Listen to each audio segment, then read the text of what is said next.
My sister Chloe stood up at Thanksgiving. Her wine glass trembled enough to look theatrical as she announced, "Eliza must stop begging for money. It's completely pathetic." Everyone offered a soft chuckle. Cruelty seemed like a family trait. I didn't object. I simply grabbed my phone, opened my banking app, and began canceling 6 years of concealed payments. Her credit cards, vehicle loan, and other debts vanished in under 30 seconds. She didn't realize what happened until her phone started buzzing relentlessly. Declined, declined, declined. You should have seen her expression when she understood who was responsible for pulling the funding. But understand that action was not retaliation. It was just the initial move. Thanksgiving was always Mother's main production. The house was impeccable, glowing like a luxury spread, complete with cranberry scents, polished silver, and an untouchable centerpiece. Annually, my sister Chloe made her spectacular entrance half an hour late. Her designer coat was perfectly draped. Her husband, Ryan, followed her, wearing the specific practiced smile that wealthy men favor. I, Eliza, always arrived unnoticed, carrying a grocery store pie and my car keys. No one ever commented that I was punctual. When you grow up as the family's afterthought, you learn to observe patterns. Mother would beam at my sister with pure admiration, but her voice for me held a distinctive tone, half pity, half judgment. She would remark, "At least you have job security, Eliza," as though stability itself were a consolation prize. Father would chime in, praising my sister's entrepreneurial spirit, conveniently forgetting her Etsy store closed after 3 months at a financial loss. It didn't matter. My sister radiated glamour. I balanced financial ledgers. I generated a larger income than anyone in the room. Still, they would never find me interesting enough to brag about. 4 years prior to that night, my sister called me in tears. It was midnight. Her voice was shaking, the standard signal that she desperately required assistance. "Eliza, I maxed out a card on the kitchen renovation," she whispered. "Ryan can't find out. Please, just this single time, I promise to pay you back. The payment was $900. I wired the sum instantly without asking any questions. That's what sisters are supposed to do, offer support. But once quickly escalated to twice, and then it became a monthly habit. First credit cards, then a vehicle loan, then an insurance bill. Her financial emergencies evolved into permanent lifestyle funding. By the 4th year, I was covering $3,700 monthly, which was enough to afford a second vehicle myself. I diligently retained every receipt and text message. I kept telling myself it was temporary, that one day she would rectify the situation. She never did, and I never refused her request. Part of me wished to demonstrate I was not the selfish person they assumed I was. Another part dreaded the reaction if I stopped. The family already viewed me as cold. Refusing her would confirm I was cruel, so I continued quietly writing these invisible checks to sustain their illusion of my sister's flawless existence. But that Thanksgiving felt different. Perhaps it was Ryan deliberately avoiding eye contact, or the forced, brittle quality of my sister's laughter. Something beneath the glossy exterior felt fragile. I didn't realize it then, but this night marked the last time they would ever underestimate me. Dinner commenced routinely. Dad carved the turkey like a professional, while my sister narrated her life as if it were a reality show. Ryan recently finished expanding his office practice, she announced, presenting him a glass of Pinot as though it were a major award. "We are seriously considering buying the adjacent property. The kids insist on having a pool." The table erupted in praise. I offered a reserved smile that didn't involve my eyes and sipped my water. My pie remained untouched on the counter, overshadowed by her $200 shuttery board. Then my cousin Jordan spoke quietly. "I'm drowning in student debt," she confessed. "I barely manage minimum payments." I looked up, ready to assist. "I can show you resources to consolidate your loans." Mother cut me off immediately, her tone sharp but polite. "Not now, Eliza. Not everyone wants to talk about financial figures. My sister quickly jumped in, eager for the spotlight. Jordan, you need to consult with me. I am excellent at managing money. Excellent at money. I nearly burst out laughing. This was the woman whose minimum monthly payments I had been making for years. Still, I said nothing. Jordan nodded, trying to be courteous. My sister launched into vague recommendations about budgeting and the power of manifesting abundance. I focused on my dinner plate until the edges of my vision blurred. Eliza Mother sternly interjected. "What are you trying to do?" I repeated my sister's frequent line, taking responsibility for my own choices. My sister's phone buzzed once, then again, and a third time rapidly. She initially ignored it, but the notifications escalated quickly, one after the other, until the sharp electronic drone of her crumbling life filled the room. "What is that noise?" Father inquired. My sister's confident smile faltered. "It's nothing important." Her screen illuminated again. Payment failed, autopay declined, insufficient funds. The ensuing silence felt surgically precise. I gently returned my phone to my pocket and smoothed my top. "I should depart," I stated calmly. "You are right, sister. I must stop making my own issues everyone else's concern." I left the room before anyone had time to respond. Behind me, I could hear her phone ringing incessantly. It was Chase Bank, Capital One, the spectral presence of every hidden bill I had covered. Once I was home, I prepared some tea and activated my laptop. Years of banking records were ready for me. Every transfer, every text saying, "Please just this one time," every promise she never honored. I constructed a detailed spreadsheet using color coding by year. The final debt total glared back at me. $41,500. When her first hysterical voicemail arrived, I chose not to answer. More followed soon after. Her tone shifted dramatically from fury to panic, then to desperation. "Eliza, what exactly did you do?" Ryan is starting to ask pointed questions. "Please, you must fix this." The next morning, my parents started calling. "She is your sibling," Mother pleaded. "You can't just stop assisting her," I responded. "I did not stop assisting her. I simply stopped paying her utility bills." A thick silence followed. They had no counter-argument for that statement. By the time the week concluded, my sister's carefully constructed illusion had fully collapsed. Her credit accounts were frozen. Her credit score plummeted, and Ryan was finally confronting the financial reality she had hidden beneath her designer clothes and social media filters.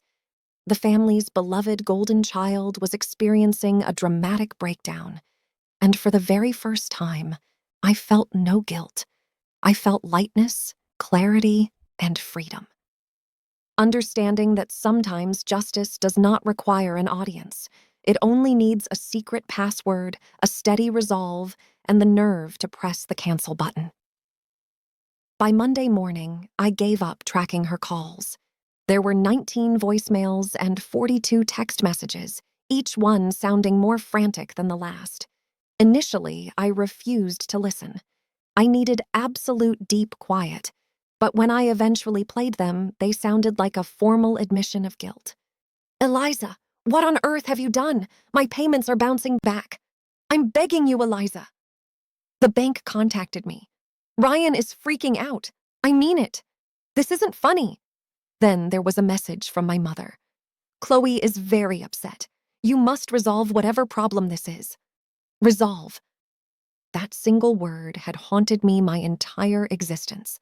I had consistently resolved my sister's debts, her dramatic episodes, and her reputation. I had always resolved the family narrative every time she stumbled, but that era was over.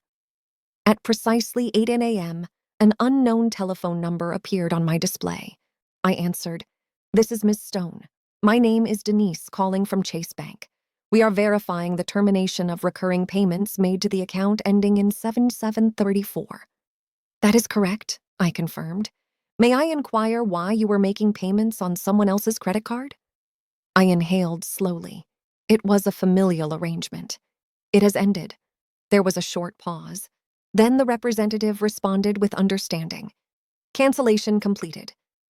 When I ended the call, I realized there was no opportunity to go back. By noon, my sister texted again. You promised to assist me. Why are you purposely harming me? I typed back a response. You instructed me to stop requesting money from you. I am merely following your instruction.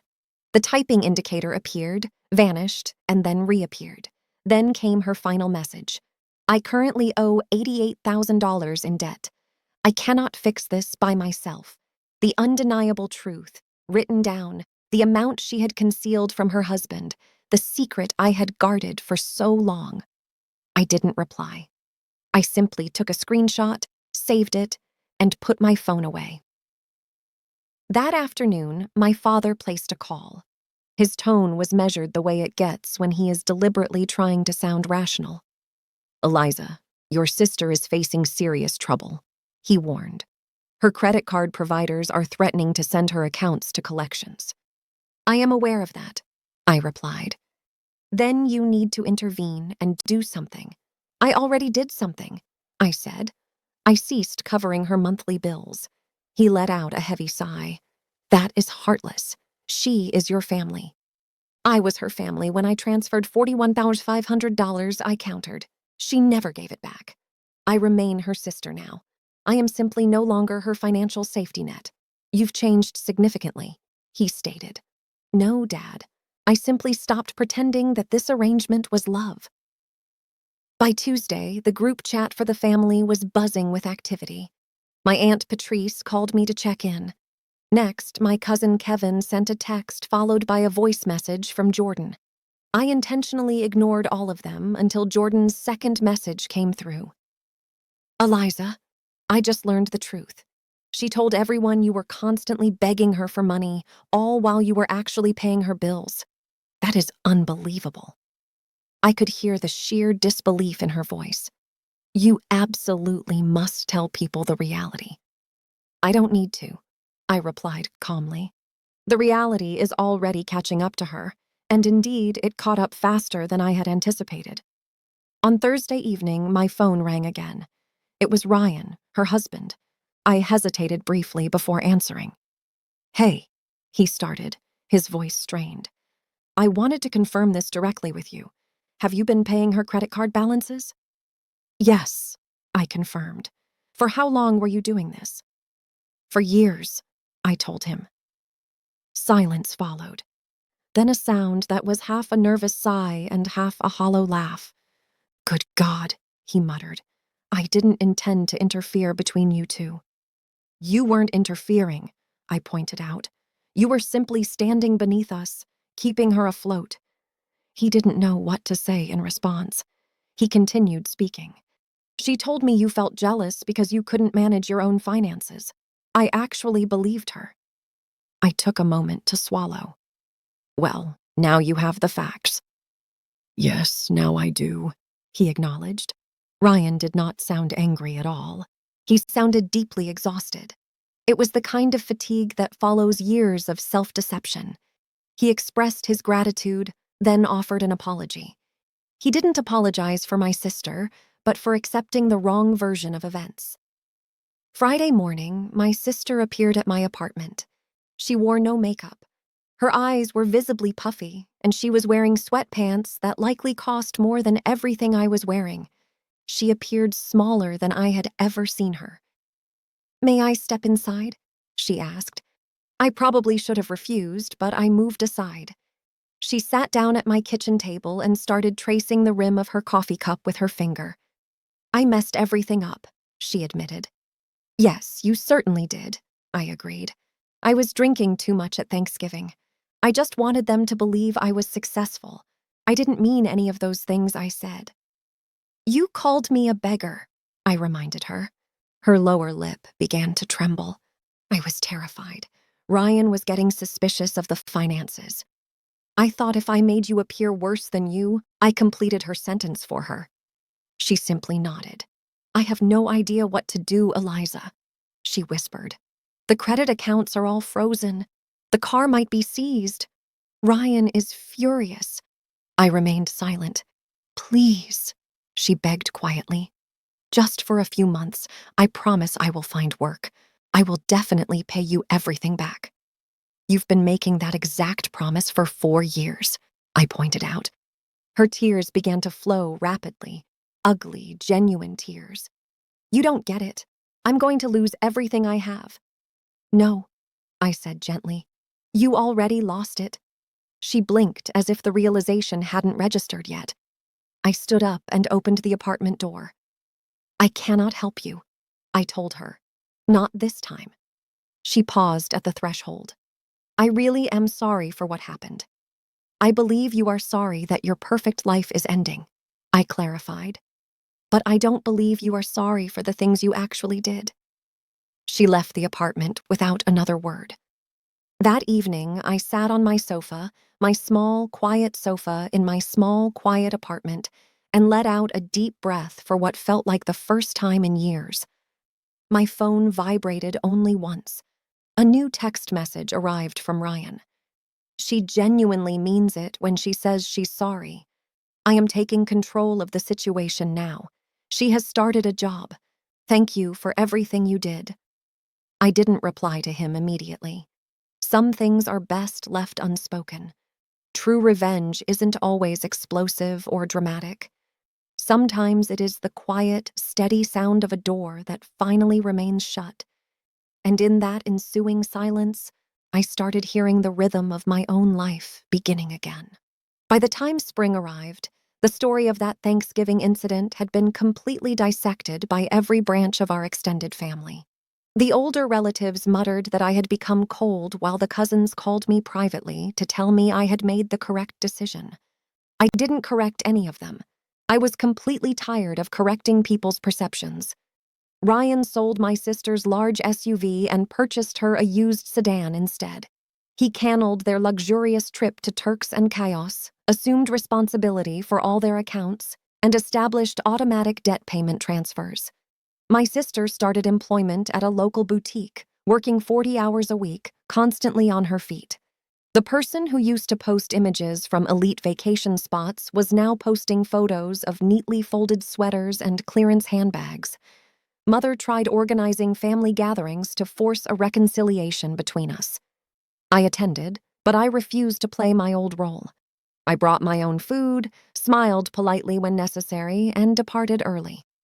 My sister actively avoided making eye contact with me, and I felt no need to chase her down to repair things.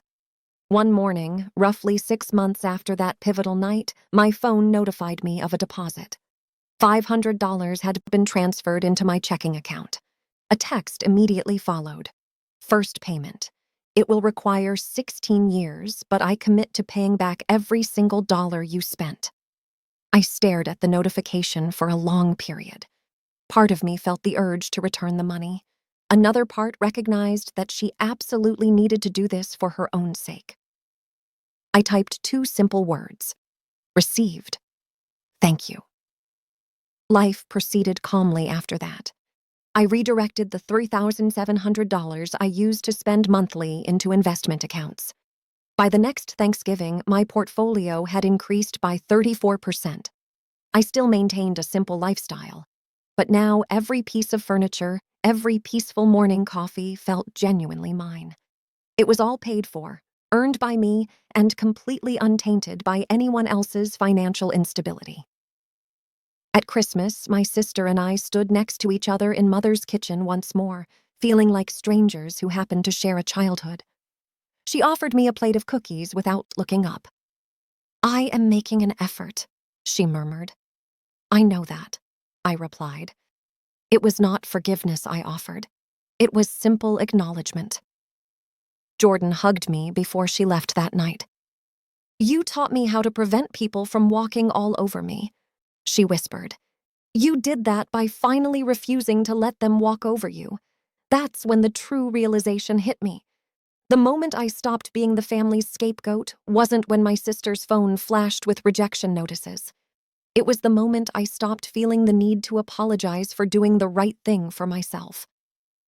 A year later, Thanksgiving dinner felt smaller. Fewer guests, significantly less noise. But for the first time, The quiet felt entirely appropriate.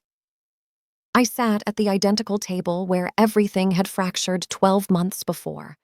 Realizing I was no longer seeking anyone's validation, I had spent most of my existence trying to be the sister who could fix everything until I learned that consistently fixing others can break you in ways nobody else ever notices.